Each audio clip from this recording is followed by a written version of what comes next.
বললাম তার জন্য ছোগা যা এই ভাতটা পাওয়া যায় না, তুমি সাদা ফুল দিয়ে না।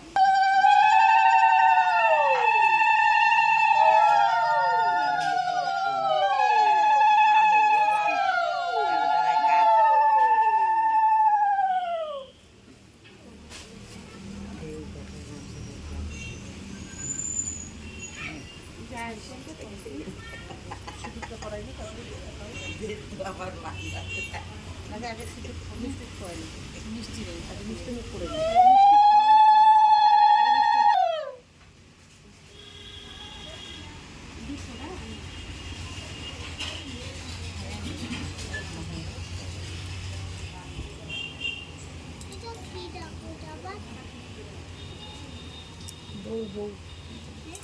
ধরে রাখো, ধরে রাখো, তিনজনে একসাথে ধরে রাখো। হ্যাঁ